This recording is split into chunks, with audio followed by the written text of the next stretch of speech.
Critical Metals Corp is trading at $13.39, which is a staggering increase of $5.41, representing a 67.79% surge in today's session alone. This is the kind of explosive single-day move that lights up trading screens and sends social media into a frenzy. And while on the surface this seems like a simple case of a fantastic piece of news hitting the wires and the stock responding in kind, the truth is that the institutional order flow and the options activity beneath this price spike are painting a far more intricate and potentially precarious picture than the headline number would suggest. The reality of who is buying, who is selling, and at what price reveals a complex battle between short-term traders and long-term believers that is getting lost in the celebration. This isn't just about a company hitting a milestone, it's about how the sophisticated market participants are positioning themselves for what comes next. And it might not be the straight upward trajectory that today's percentage gain implies.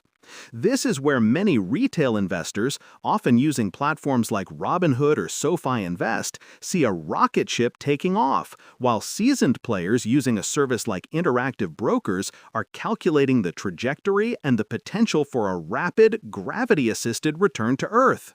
The common belief, the narrative solidifying across forums and financial news outlets, is that Critical Metals Corp has finally had its moment of validation. The expectation is that this surge is a direct consequence of a landmark announcement. Perhaps a finalized offtake agreement with a major European automaker or a government grant that fully funds their key project into production. For months, the thesis has been that this company holds a strategically vital asset, a European source of lithium, which is essential for the continent's battery and electric vehicle ambitions. Investors have been patiently waiting for the catalyst that de-risks the operation and turns a promising geological survey into a tangible, revenue-generating enterprise. Today's move is seen as that catalyst.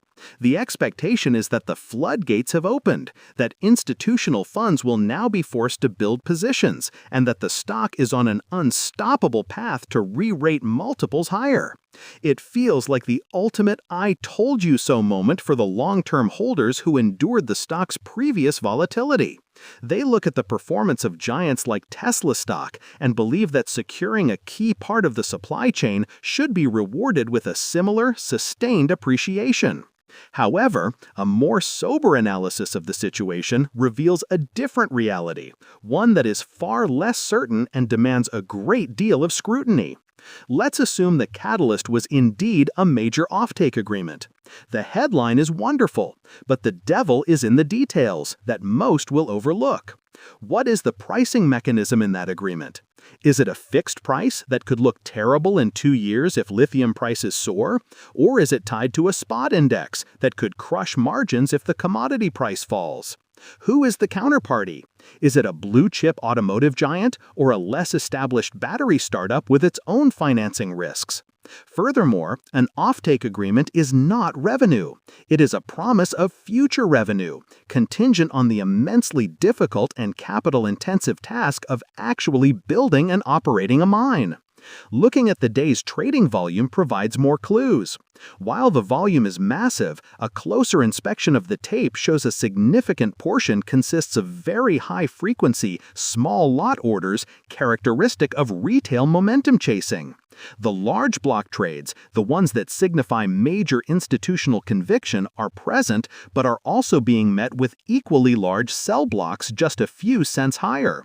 This suggests that while some funds are buying in, others who may have invested in earlier private rounds are using this massive liquidity event as their exit.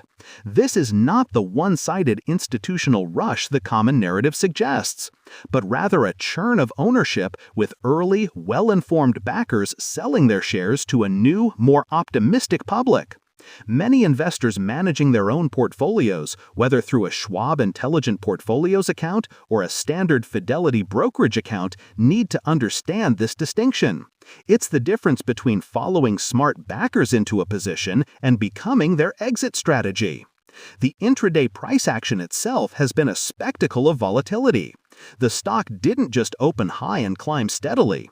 It gapped up at the open to near the 12 mark, immediately faced a wave of selling that pushed it back below 11, and then began a relentless, choppy ascent through the rest of the day to its current level. This wasn't a smooth ride. It was a war. Every dollar mark, 11, 12, and 13, became a psychological battlefield. The options market tells an even more compelling story. The implied volatility on near-term call options has exploded, with premiums reaching levels that suggest traders are betting on even more extreme moves. But the put option volume has also seen a significant, albeit smaller, spike. This is the footprint of sophisticated traders hedging their new stock positions or outright betting that this euphoric spike is overdone and a pullback is imminent.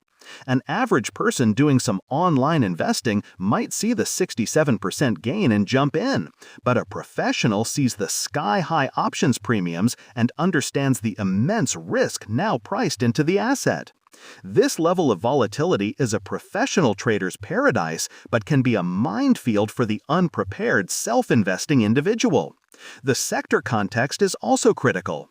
While critical minerals are in a long-term uptrend, the sector is prone to brutal cyclical downturns. Comparing this single company's success to the broader, more stable growth of something like Apple stock or the semiconductor dominance of Nvidia stock is a category error. This is a speculative exploration and development play, and its success is binary. It either builds the mine and succeeds, or it fails. There is very little middle ground. For those unfamiliar with the company, Critical Metals Corp is focused on the development of its flagship Wolfsberg Lithium Project in Austria. The entire investment thesis rests on this single asset. The goal is to become one of the first fully integrated producers of battery-grade lithium in Europe, supplying the burgeoning electric vehicle and battery storage industries on the continent. Geopolitically, this is a huge deal. Europe is desperately trying to build a domestic supply chain and wean itself off its reliance on foreign sources, particularly from China. A producing lithium mine in the heart of the EU would be a massive strategic victory. The company's business model is therefore straightforward. Prove the resource, get the permits, secure the financing, build the mine and processing plant, and sell the resulting lithium to automakers and battery manufacturers. The company has published feasibility studies and preliminary economic assessments in the past, but these are just reports. They are complex financial models, not guarantees of operational success. The reports of the past painted a rosy picture, but they were based on assumptions about construction costs, operating expenses, and lithium prices that are constantly in flux. Today's news is a major step forward, but it is just one step in a very long and arduous process that is fraught with geological, operational, and financial risks. Those looking for investment help should be directed to read these technical reports in their entirety, not just the summary press releases, to appreciate the scale of the undertaking. Whether you use Fidelity ETFs to get broad market exposure or trade individual names through the Fidelity mobile app, understanding the underlying business is non-negotiable.